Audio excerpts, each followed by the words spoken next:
Welcome to the SSL match that you've all been waiting for. At least I have until or actually I wasn't waiting for it at all. I just happened to see it. Mind versus Jangbi. You guys remember Jangbi? The Storm Toss? Oh my goodness. You know, he's particularly good in PvT as well. That was mine, by the way. You've got the Terran player in the bottom left. They are playing on Fighting Spirit. And Jangbi in the top right. And I haven't seen him until right now. Jangbi. Awesome. Awesome. So we got a cross-position game going on here, and I am very much looking forward to this. If you guys haven't checked it out already, we just casted a few more Day 4 KSL VODs, which were probably posted 3 days ago on YouTube by the time you watch this, but whatever. And we happened to see on the stream that there were some SSL games out, so we decided to do them.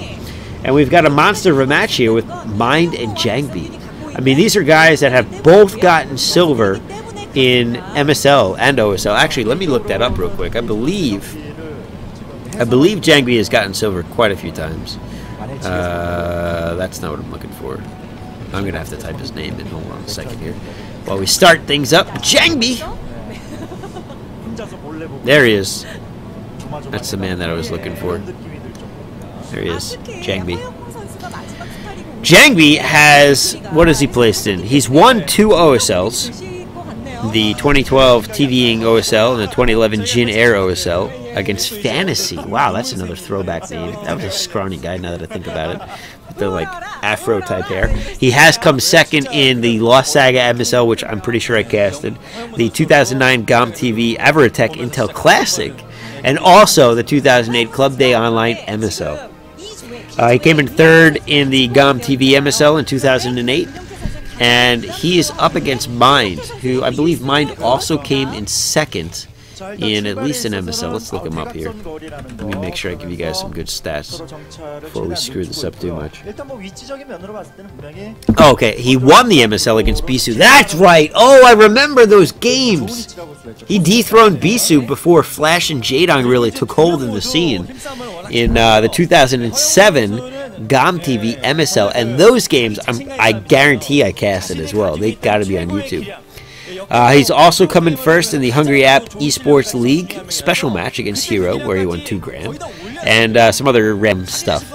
He also came in 3rd in a 2008 MSL appearance, 3rd or 4th, one of the two, where he lost to Jadong, which is not much of a surprise. That's the year after he won, and I remember, I think I casted those games too, actually, where Jadong was just on a tear, going through everybody. Mind back then was known for very calculated play, very standard play, and Jangbi, on the other hand, is very tech-focused with his high level of special unit use. So he could have a large grouping of Storm, and that's why he was known as the Storm Toss. And it was crazy. You would see a blanket of Storm on the screen where it was like literally, my webcam is the Storm. It's like all over the place. Oh my God, I'm getting electrocuted and everything is dying. And that's what he was known for. I mean, there are clips that you'll find on YouTube where he's just taking out an entire Terran force of the deep tank spreads that would go back 50 yards because they measure with Imperial units in Korea and StarCraft, obviously, of tanks. And it was just destructive force. Hey, lol, Retro Rat, thanks for following the pub. I appreciate that very much. Glad to have you aboard. Got to update the follower tracker a little bit later. And yeah, really looking forward to this match. So, I know I've kind of ignored everything that's gone on. There hasn't been much action. I have been paying attention. Oh, we are going to see a scouting SCV get in the base. What is he going to see before getting taken out? He's not going to see. He does not see the hidden robo. There's no way that he saw that. He might have seen the pylon, but he doesn't see it. He does not see either the pylon or the robo. So Mind is in the dark here, and he's got to figure out what is the best decision to be making. He is looking to make an expansion. Tank is out on the field, and we are going to see him push out with the single tank against the Dragoon. Nope, he can stay on the ramp. Get the SCV back into building that CC very shortly. And Mind has got his CC almost built up there on the cliff. We do have a Nexus going down for Jangbi on the other hand, so we're looking to see a pretty decent game here in terms of late game timing. We'll see. Robo facility done. I'm sure he's building a shuttle and a robo support bay going in, so we are going to see Reavers. We're going to see Reavers, guys. I'm excited. I really should have went to the restroom before I started this game, now that I think about it. I'm going to have to go in like the middle of this game, aren't I? Son of a... If you didn't know, I have the bladder of a 4-year-old. Now all of YouTube knows. This is fantastic. Alright, so Mind, on the other hand, is now scouting out with that marine on the west side of the map. This is actually a very good play to make, to look for proxies. He's not going to see anything. And now, if he can use that marine as a potential spotting unit for any Reaver play coming in, he knows something's up. You know, the very top-tier pro players... Oh, another CC going down for Mine. Very impressive. The very top-tier pro players, they do a lot of things that you or I might not do. They will count probes and SEVs to see how much has been invested into whatever build they may do, and to get a inkling of an idea here of what they're making. And so he may have a hint that he's only seen one Dragoon. He may have a hint that there are Reavers coming his way. The question is, will he react in time? Second factory is going down. I'm not seeing an engineering bay. We do have a third base going down for the Protoss as well. Again, Protoss always want to try to stay one base ahead of Terran. Oh, there's the engineering bay. Just being completed now. But the Reaver is almost there. He will get there before any turrets are completed. And, uh-oh, tanks are moving out. They may actually cause him to take some big hits. Here's the first-person view of Jangbi. He's going straight into the main base. He drops the Reaver into the... Nothing. Well, not nothing. He got one, it looks like. He drops the Reaver into the main base, and he's able to take out a couple of units. That turret is almost completed. Those unsieged tanks will be able to deal with this pretty easily. But, yeah, not too much gained out of that, actually. He's going to have to continue his harassment elsewhere. And it looks like he's trying to find some other openings. But the problem is, Reavers don't do instant damage, right? So that's why you need that Zealot to buffer a couple of attacks. Dud Scarab comes out. Could have taken out maybe 4 or 5. And Jangbi not getting as much as he wanted with this Reaver investment. Looks like he's going to back out now for this shuttle. And maybe see if he can find benefit elsewhere. But again, the Reavers don't have that instant attack, whereas 3 tanks will instantly attack that Reaver and put a lot of damage on it. So dropping the Zealot obviously helps absorb some of those attacks. But he has a very short window where he can try to do damage here. With a good tank spread, or maybe only having one tank sieged and the other tanks unsieged, he'll be able to protect this new third as well. And this has been very well shut down by Mind. Very textbook play, and that's what Mind is known for. I mean, he didn't make turrets too early. He was able to boost his economy as much as possible before doing that. It looks like he's got a half-built turret for some reason in his main base. And Jangbi is now going to have to scramble a bit here to get a 4th base up and running, now that Mind's got a 3rd base up and running. And I'm not sure if he knows that that 3rd base exists yet. I know there is an observer or 2 out on the field, but I don't think he's actually scouted that yet. So at the moment, he's going to see the footprint expanding of Mind as he continues to take his choke points moving forward and further. Another turret going down at that 9 o'clock expansion. So really, there's not many openings for any more Reaver harassment. But he can go in the front door. If all else fails, barrel down, man. Enemy gate is down. But he decides that's not the case and backs off and goes for the 4th. Smart move. So, looks like we're probably going to see a bit of a lull in the action here as each player just macros up. We've got our 3rd and 4th factories going down. Academy coming out as well. That's kind of interesting. Well, he'll probably want that for... You need that for Comsat, so he may just be doing that for Comsat. Templar Archives is out. You would expect to see Storm from Mr. Jangbi. Stargate out as well, so we may see some Arbiter play. That's going to be very heavy gas requirements here.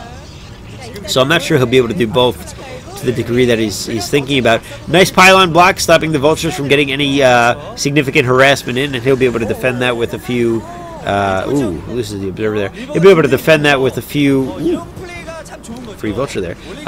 Dragoons, I'll eventually get to my point. And he'll be able to clear out the mines as well. So a very small loss coming in from Mine, not a big deal as that Vulture goes down and no damage taken really anywhere. Reavers are being picked up as the tanks are sieging out. He does have a Observer out in a good position there. It looks like the turret line may be continued to be pushed out by Mind as he is going for a very slow push against a very big map. across a very big map. Starport being built. I would imagine that we're going to see some science vessels with EMP. That would be the route to go against a guy like Jangbi, who is very skilled at using his special units. Looks like he's got 7 gateways on the way, and there's the Arbiter Tribunal. Now, with the amount of turrets that we've got out now, you can imagine that he's going to use them primarily for things like stasis rather than a recall. But if there's an opening, I would imagine that we will see that at some point. I have no idea what they're trying to highlight right now with their clicking around there. It looks like we don't see any upgrades. Upgrades are on the way, though, as we see the armory spinning ever so slightly, that little gear on the top there. Science facility on the way. Cannons going down to the expansions, which will be very good against any vulture harassment. We do have a forge as well, getting some plus upgrades for probably for the weapons for the Protoss. But actually, I feel like I went armor against Terran. Maybe that was against Protoss. They'll have to click on a unit later for us to see. How we doing on frames here? It looks like we haven't dropped anything in a while. That's good. Awesome. So things have kind of cleared up for us a bit. I put some proactive on my router with the issues that it was having. And anyway, at this point, it looks like Jangbi is considering a 5th base, clearing out proactively spider mines and making sure that he can actually lay that down when he gets a chance. And he does. He drops the Nexus in the top left quadrant, putting him at a total of 5 bases. Dropship is out for the Terran player as well, or I should say, well, no, it isn't dropship. They are going to cross paths, and at least the Terran player has noticed that. I'm not sure Jangbi saw it. In fact, the way that he's acting looks like he hasn't seen it. He's pulling back now. There he goes. He sees it now. He is backing up, but it's a little bit late. Tank is in the base. Shuttle is way out of the way. He's going in on his own offensive over here. And some Zealots are able to clear this up pretty easily, I'm sure, with... it looks like he left enough of a gap for Zealots, but not necessarily for Dragoons. But he may take some heavy casualties to these Vultures, depending on how well they're upgraded and what the Spider Mine's able to accomplish. But no! Spider Mines are being used against them, and it is cleared up without too much of an issue. Sorry, got distracted there for a second. A couple more gateways down. He's at a total of 9-ish. He's got another Stargate going down as well, which would be beneficial for him. Hold on, I'm getting a couple messages here. I'm just going to ignore it. And Terran continues just a turtle, which Terran is very good at. We do have a shuttle continuing to patrol around, but Jangbi may find it difficult to poke a hole in this defense here. Mine's got a pretty good handle on drop locations with early turrets in the game, because the Reavers have been out for a while. Looks like he's on a total of, what was that, maybe 8 or 9 factories himself at this point.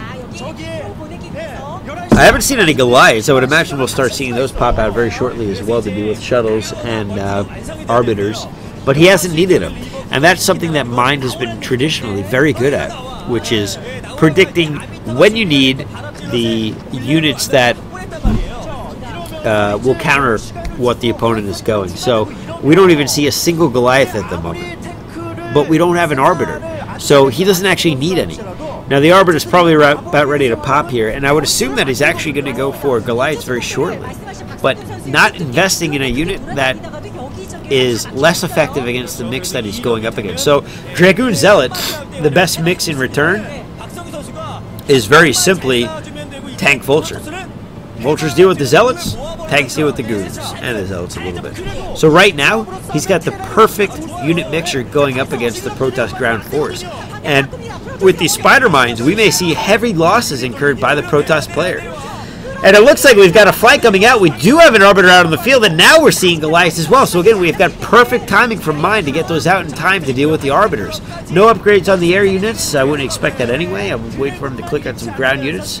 And the stalemate continues. Protoss is now up at a large number of gateways, well into the double digits, which is going to allow him to continue. But it looks like the Terran army is going to try to split the forces. Tank has been dropped again to deal with the expansion over here, and we might see 9 gateways going down, which would be a huge loss for Jangbi if that was supposed to happen. Now, I haven't actually seen any Templar out, which I'm a little bit surprised about, but you know, Jangbi might be making him now. We do have Zealots out on the field to clean up this drop, so he does save the Nexus. 5th base going down at this point for the Terran player as well. But Jangbi is going to have to deal with this before he loses 9 gateways that are at this expansion. More Vultures are out on the field. Those Vultures are going to be able to deal with the mining forces of Jangbi and any Zealots that are made. But Jangbi decides to go for the jugular himself as he forces his way down the throat into the natural, trying to get a pullback from the Terran player. Vultures are still in the main, or not the main, but the main expansion. We'll have to call it the main expansion at this point with the number of gateways that he has of Jangbi, and doing a lot of damage, taking out cannons and a lot of, I believe he's taken out a lot of probes as well, and delayed the mining for Jangbi. Now Jangbi is on 4 bases, well 5 bases, but 4 bases mining, so he's not hurting terribly. But he is going to be in trouble if he doesn't stop this force. And at the moment, he's debating, does he go in or does he try to flank? He has a couple of options, and you can see them jockeying for position here in the main. Now, it looks like he's also expanded out in the bottom right, and he's stopping an expansion for the Terran player over here as well. So Jangbi, if he can maintain this position, is in a strong position. And we do see a skirmish going down in the middle of the field here. And Protoss is going to be pushed back by the Terran player. Now the Vultures are being taken out. They're all empty as Spider Mines at this point for the most part. But Protoss has forces split. He's trying to deal with the Vultures at the top left over here. It looks like the Vultures are going to be taken out pretty quickly, and the cannon not taking significant damage, so that's cleaned up. The bottom right is secured as well at the moment. And Terran is trying to find a location where he can split the forces here. It looked like Jangbi was considering going in, decides to back up at the last second. A lot of Spider Mines out in the field, still be able to clean up units that are coming from that mass gateway location in the top left.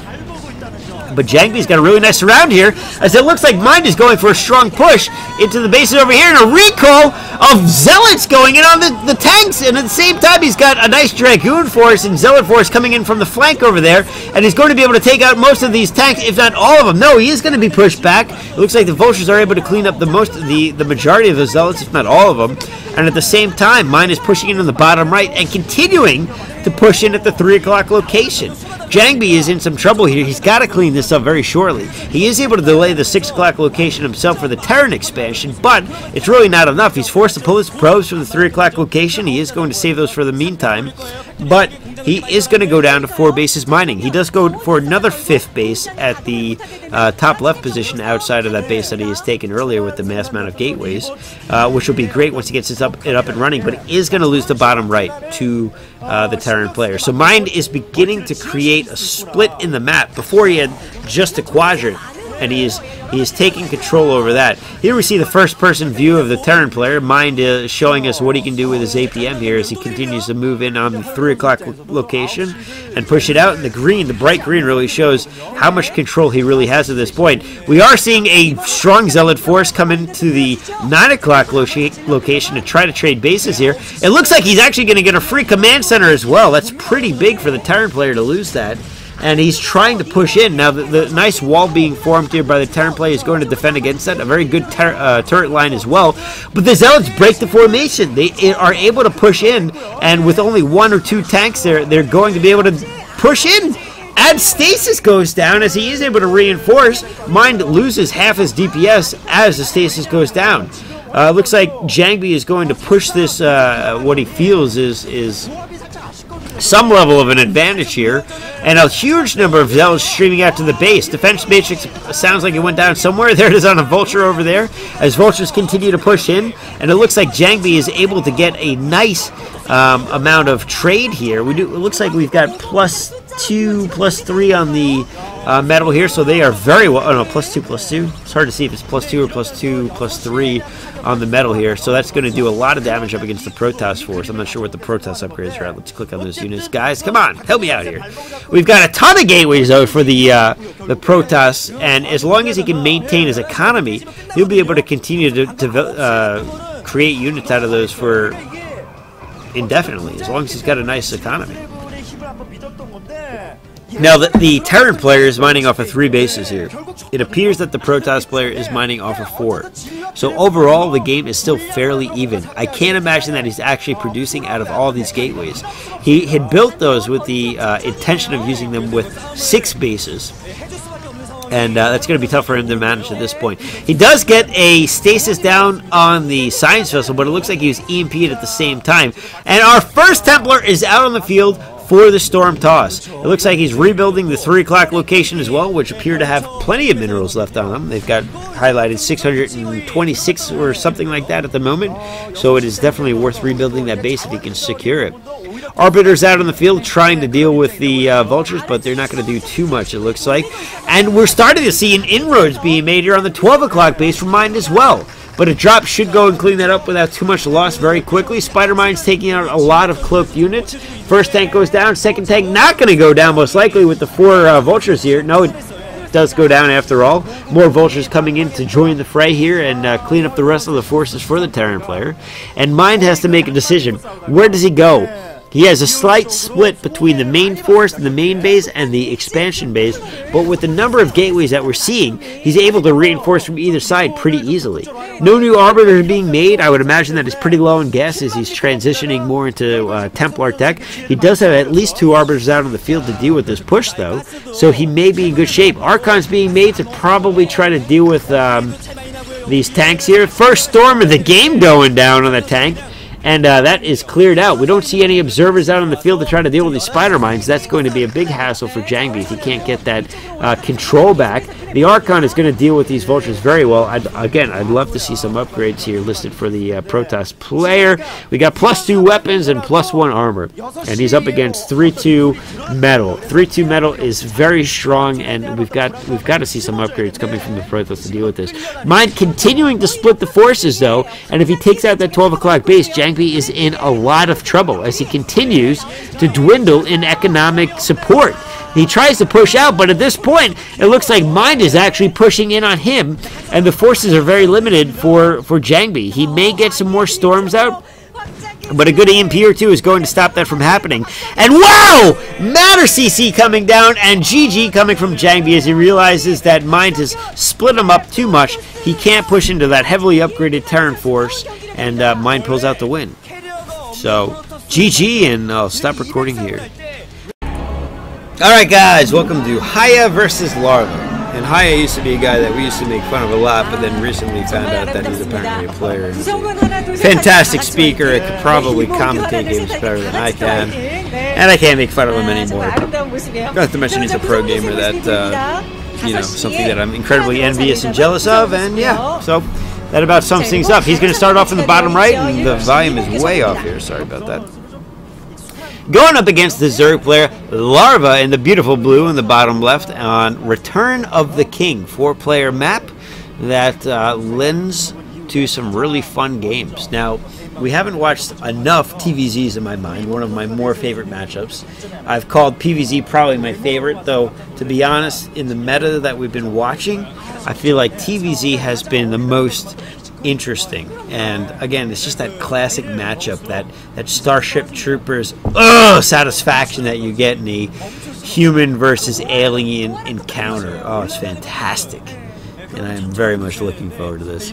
Yeah, I think the VOD audio is good now. Hey, bundle of trouble! Careful here. Thanks for watching us tonight. Hope you guys are having a good time. Alright, so Zerg player, I would imagine, is going to go for the fast expansion against the Terran, which is very standard and has been standard since the dawn of time. The only time you don't see that is typically when they're going cheese. And by cheese, I mean like 6-pool level cheese. We are, in fact, going to see the fast expansion, and the curious part will be what the Terran player goes. Will he go 1 racks into expansion? Will he go 2 racks academy and get those medic marines? That seems to be the more likely scenario, as we see very often, to force the Zerg players to stay honest and not just take over the entire map. Now the Zerg player will end up being forced to make some sunkens out of that and invest drones into it. So it's just a strong play by the Terran for not much. Like, you're going to make those units anyway if you're going bio. Why not force the Zerg player to invest in into sunkens? So we've got a drone scout going out because the map is quite large and it is a 4-player spawn, and he's going to realize that he's most likely cross positions. I think he must have seen the scouting SCV to realize this. The SCV is going to see that there's an expansion down, and so far it's a very standard build and standard matchup. The other SCV has made it home to probably mine some minerals, and we are going to see one racks into expansion here for the Terran player. So HiyA, I think, is going a good route here. It's important to get a strong economy against the Zerg in a larger map, so you can just pump out those Marines. Now, the question is, will he focus on Marines, or will he end up going a Marine... I mean, he's going to go Marine tank most likely, but will he go focus on the tech tree aspect of things and rush for science vessels or things like that? Now, we've seen a mixture of strategies here for the Zerg. Some players have gone for the Mutaling. Some people have gone for the Ling Lurker. Both can be good, but for the most part, Terran has been very strong against Zerg. I don't think we've actually casted a game where Terran has lost against Zerg. We do see the third hatchery going down there, the proxy hatch. Not really a proxy hatch, macro hatch is what I meant to say. So the Zerg can continue to pump out both drones and Lings. It looks like we are going to see bio for the Terran player. Terran also has a slight advantage in taking that Oh, actually, no, he doesn't. He needs a dropship, doesn't he? Because the expansion, that in-base expansion on this map has a mineral blocking it. So I was going to say that it's got an expansion advantage in that it can just lift off, but no, you need the drop deck to do that. Ling Scout taken out before he gets to see an expansion coming down for the Terran, but I would assume he'll assume that there is a base coming down. Second gas going down for the Zerg as well. One sunken is already in place. A few more drones heading over to probably back up either in sunkens or just better saturation across the two bases and try to even out how quickly he mines out. A good, pretty strong Marine force. As soon as we see a couple medics pop out, maybe a fire bat, we should see a push across the map. Third barracks is going down, so it's pretty much a guarantee. And we don't have any more creep colonies being created for the Zerg player. So Larva, if he doesn't get that out, he might be subject to a straight-up Stim Marine push. Now, he does have an Overlord in place, so he should spot this and be able to build in time, but it could be close. It could be close. Sometimes the Terran can get there in time where they're still morphing in sunkens, and if that happens, damage could be done. Hidden Spire going down at that macro hatch location. That's half the benefit of the macro hatch, is it gives you more creep real estate to hide buildings on. And I would imagine the Terran player may expect this. HiyA is not stupid, but we'll see. So we do see that mixture exactly. Two medics, 2 fire bats, and a strong force of Marines. The first creep colony goes down for HiyA, or for Larva against HiyA. I'm curious if he'll make any more. He's got a decent Ling force. He might be going for a rung by, but with the medics, he's going to be able to handle that without too much of a problem. I would imagine Stim is done, if not almost done, and burrowed Lings out on the field. But he's going up against fire bats, and that is not going to be effective. If there were no fire bats there, Larva would have been much more successful with that. But beautiful try there with the burrow Lings. I'll be honest, I got to give him some props for that, because you don't see enough burrow play in this game. We saw it in the ZVZ, which was cool, but in ZVT, it can be very useful as well. And another burrow to help defend against the sunkens. And actually, that in itself is a strong deterrent against HiyA. HiyA's going to have to commit, and if he goes in, which he is, he's going to be subject to these Lings jumping right on his Marines and delaying it while they take some hits. But he's low in sunkens, and the sunkens are going down. Muta are coming out at this point, but it looks like it's going to be too late. They are going to be able to take out the 2 fire bats up at the front line here, but the Marines here may be able to do big damage against the Muta. No, the Muta, there are no Muta losses yet, and they are able to clear out the entire Marine force of HiyA.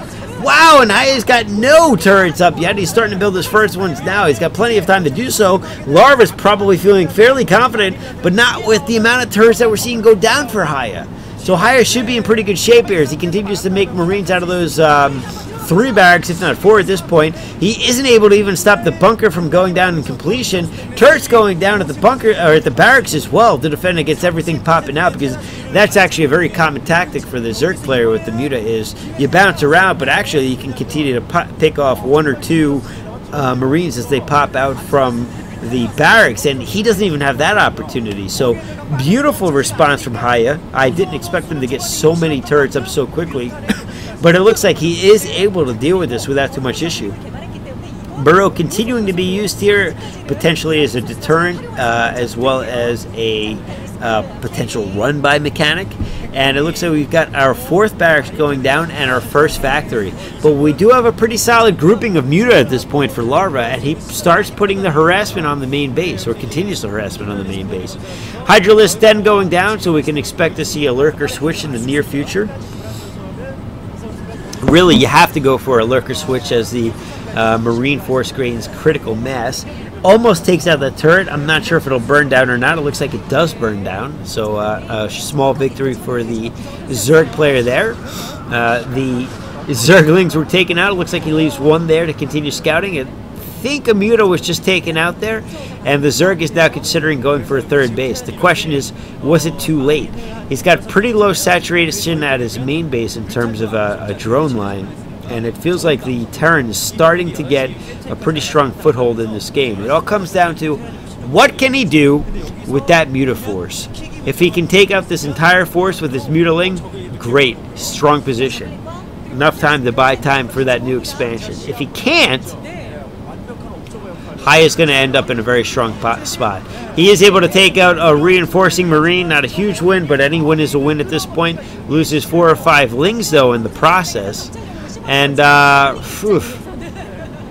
pushing across the map. We do see a couple of Hydra out. No lurkers being morphed at the moment. That is an expensive upgrade that will take some time to get.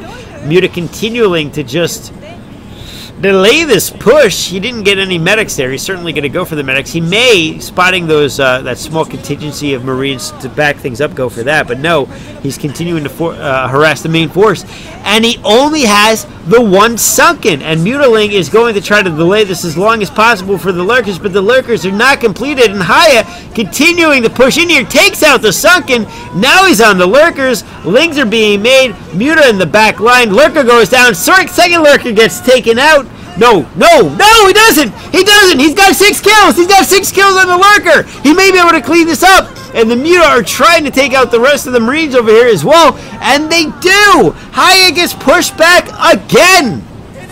Wow. And HiyA looks like he is a little upset about this. I don't know if he didn't have a scan saved up or what. Didn't target it. A bit of a misplay there by HiyA. And HiyA is now all of a sudden on the back foot, losing his entire force to that. And he's only getting his science vessels now. So he's actually, there's a timing window here where Larva could potentially put some hurt on the front door of HiyA, but with the amount of turrets he has, it's unlikely. So more likely we'll see Larva defend up here, try to take out as many Marines as he can with that Muta force that is continuing to do pretty decent damage and get that 3rd base up and running. HiyA, on the other hand, has been scouted by this single Ling with 0 kills, just hiding in the ground for eternity. He's seeing literally his entire force right now. Defiler mount coming out, and all of a sudden this game is turning around for Larva. As soon as we see some Defilers pop out and some decent Dark Swarms, this could be GG. Emralgo, Mr. Algo, probably more likely Mr. Algo, thank you for following the pub, and cheers to you, my friend. Hope you're enjoying your stay here. And now we do have a science vessel out on the field. He finally sees that Zergling that has been haunting him for this entire game, and he is also going to get some lurker kills here, or not. Actually, the lurkers are going to get kills. The lurkers are pushing in. That was actually a terrible play by the Zerg. He does manage to save the lurker that I thought he was actually going to lose, and he's going for a flank around the backside with Lurker Ling Muta. But he's in a tough spot here. Those lurkers are pretty exposed. But the Muta, if they can pick off those tanks, he'll be able to defend this no problem. If he can't pick off the tanks, it's GG. Lurkers drop down, and it looks like 4 of them go in. Yes, on Burrow! And one gets irradiated. The irradiated one actually kills the other one that was so damaged, and he's down to 2 lurkers out on the map. He still has some Muta. +1 upgrades are out for the Terran player. We have a Nidus going down to help defend the expansion over here. Remember, Niduses work a little bit differently in Brood War, where you have to have a separate Nidus for each location. Dark Swarm goes down. Lings are out in the field. No fire bats. We do have splash from the tanks, but the tanks are down. And Larva is able to defend this with a single Dark Swarm and what appeared to be a single Lurker. And I think it looks like HiyA is a little bit worried here. He doesn't know about this expansion, although it looks like he is sending, or no, it looks like he has scanned it. He's sending a force up there. But Lurkers continue to push out. Defiler has managed to get under the Dark Swarm, and a single Ling is going to take out the tank by itself with no reaction whatsoever from HiyA. HiyA does see the main base or the new expansion of the Zerg player. But we do have a couple of Lurkers on the ramp that will prevent any number of Marines without scan from coming up. And if he can get a Defiler there as well through the Nidus, he'll be able to defend that indefinitely, as the Terran will not be able to move up. We've got our 5th and 6th barracks coming out now. And for whatever reason, it looks like we've got a fire bat that's stuck between two turrets. And decides to go take one out, apparently, so he can get out. I'm not sure it's worth it, but hey. 4th base going down for the Zerg player. We do see 2 starports. Science Vessel is probably upgrading the increased energy at this point for the Science Vessels to get better use out of those Irradiates. I believe Irradiates like 75 magic. Science Vessels probably have 200, and he's going for like the plus 50 upgrade or something like that. Epser can correct me again, as he's been doing in most videos, which has been appreciated. Defiler is getting irradiated. Scourge coming out on the field now to try to deal with these Science Vessels. They should be handled with by the Marines. They are. So no Science Vessels lost. And once again, HiyA is starting to get himself into a stronger position here. But he's got to get a 3rd base.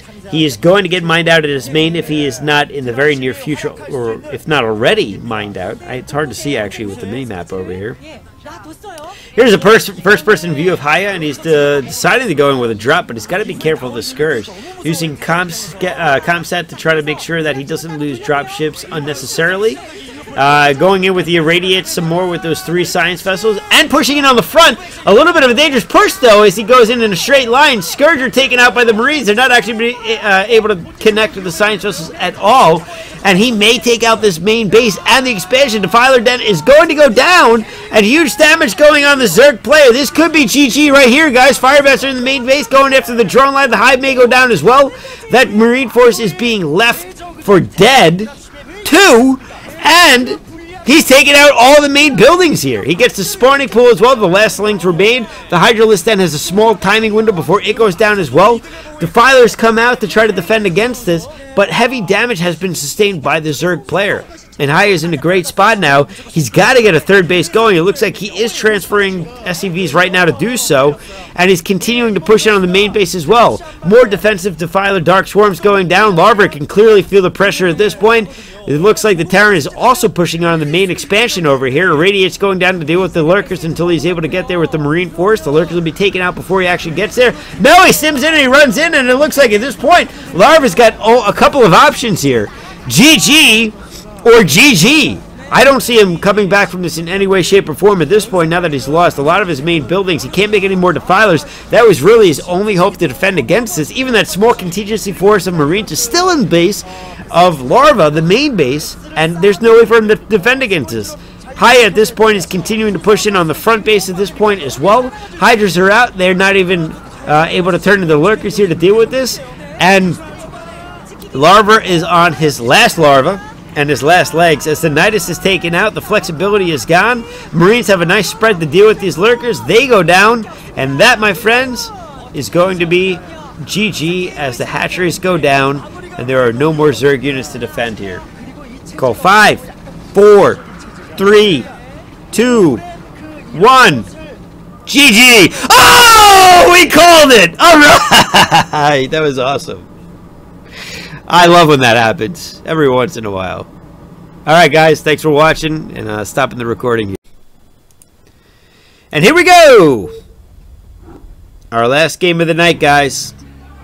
Pure versus Mini, a PvP on Blue Storm. Do you remember that map? Because I remember that map. and Blue Storm has given us some epic games. So we've got a PvP starting off in the top right corner here. We have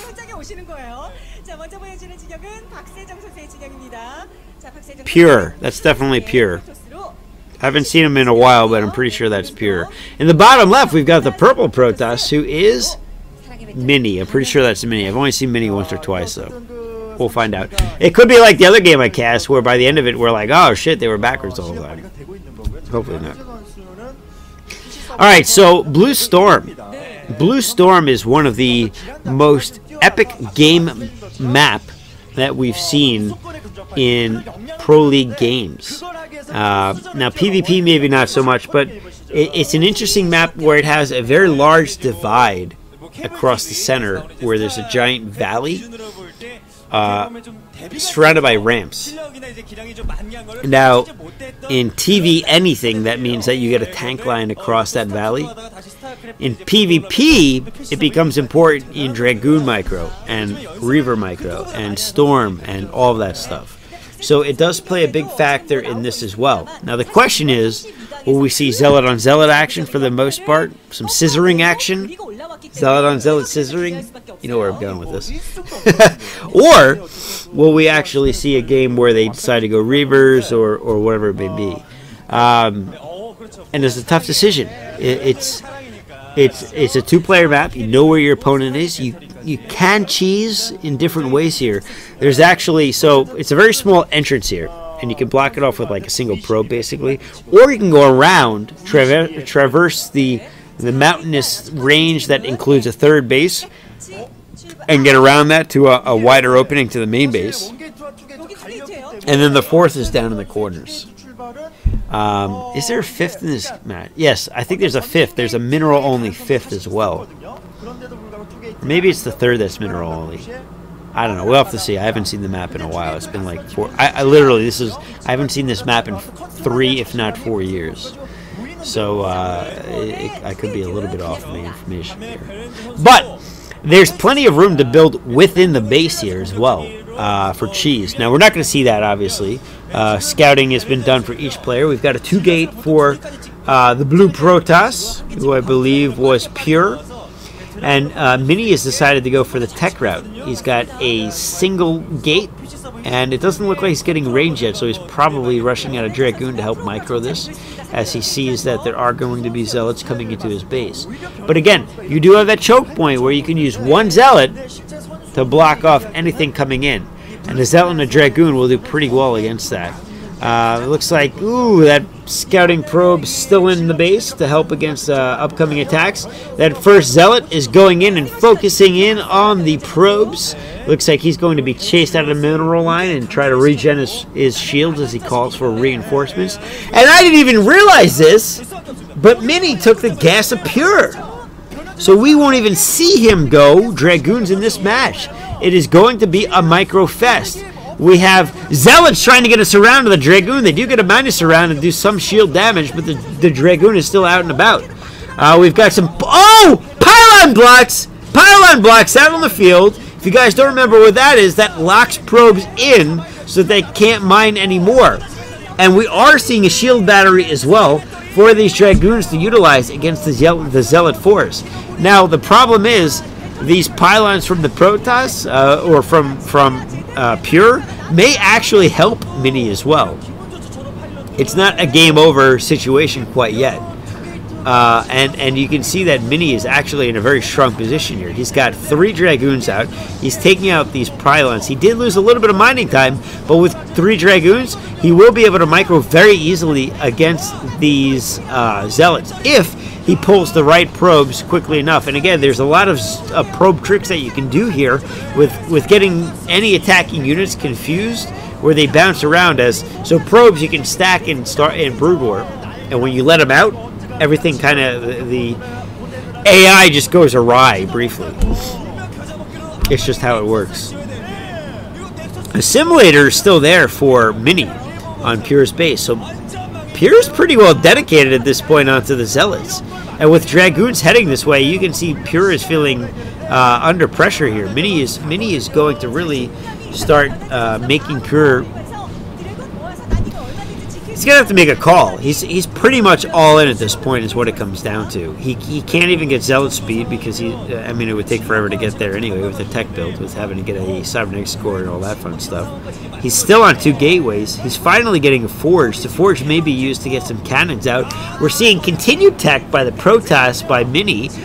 Proxy tech too, as he gets a robo facility. But it's actually in trouble. 4 Zealots are coming over here to take it out before oh my goodness, before the Dragoons can get there, and they're going to take it out. He tries to lock him in with the pylon. 3 Dragoons coming over there, but Mini is not going to be able to save that, and that does get canceled. The first cannon is going down. Unfortunately for him, it may not be enough, because those cannons will be taken out very quickly by a set of Dragoons up off that ramp, especially with the miss rate that the cannon will see. It looks like finally Pura is going to take out that assimilator, but it took him forever to make that call for whatever reason. And more Zealots are actually shooting into the main base of Pura over here. He does have the shield battery though, so he does save that Dragoon. He's taking more hits, although he's continuing to shield up over and over and over from that shield battery. And here we're seeing the strength of the Dragoons. The micro is just too strong against the slow Zealots. And I don't know if Pura has any real option here to try to defend against this. Robo facility now being built again at that proxy location, as well as a gateway, so he can continue on the pressure. And wow, Pura has to make a decision here. He's still going cannons. He's trying to buy time, but it's not going to be enough. He doesn't have. It's not like he has the expansion, so he's really not going to win an economic battle over here. And that shield battery has paid dividends against this Zealot harassment. Now, there are 4 Zealots in the base at this point. 2 are on the Dragoon, forcing him to continue to micro, and the other 2 are going to hit the probe line, and they're doing some damage. Now, the probes can use the shield battery as well, but 2 are down. 3 are down. The Dragoon is down. 4 probes are down. 5, 6, 7 probes down. Zealots continuing to put the pressure on, and there are enough cannons to delay the Dragoons for quite a while. He does have a cybernetics core. He does have gas. And the real question is, will the Reavers come out before he can do more damage to the probe line than the 7 that he's currently got? Or will we end up seeing Mini become a loser? I don't know. He doesn't get an 8th probe there. It looks like the Reaver is out. He may be able to start pushing that main base, but he really needs a shuttle too. Well, no, that was a proxy robo, wasn't it? Yeah. Another cannon down to deal with any drops of the Reaver. And the Reaver at this point is going to slowly push. Shield battery at the front line as well. That's going to give a great opportunity for the Dragoons to do some damage over here. Reaver taking some unnecessary damage from the cannons, but the cannons are going down quickly and the Dragoons are helping the fight. And we've got 7 Dragoons over here going up against 4 cannons and 3 Dragoons. 3 cannons and 3 Dragoons. And again, we've got the shield battery in position here. With the ramp over here, that Reaver range should take out at least 1 more, if not 2 more cannons. 2 more cannons before being seen and having to come down the ramp. And a second Reaver is now on the field for Mini. This is probably going to be game over at this point. Range is being researched now finally by Pure, but I think it's going to be too little too late, and that shield battery is really just insurance at this point. 2 Reavers out on the field. You can see that they keep running in as they wait for Scarabs to build. That's okay. You can just micro them a little bit. 2 shots taking out a almost free Dragoon, and the same cost incurred for taking out a cannon. Very well worth the price.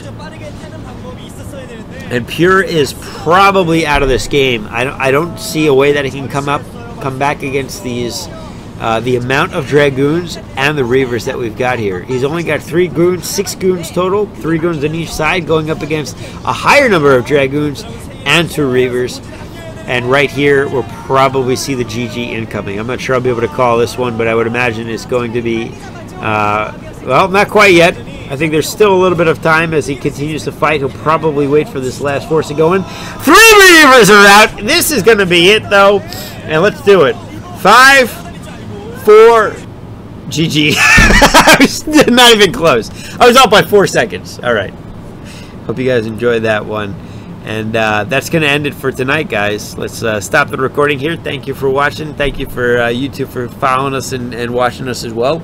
If you'd like to watch us live, come check us out on the twitch.tv/RisePubGames. Streaming every Monday, Wednesday, Friday, Saturday. Wednesday, Friday, Saturday is typically the Brood War schedule. And Monday is usually Hearthstone. And yeah, come check us out. Hope to see you there.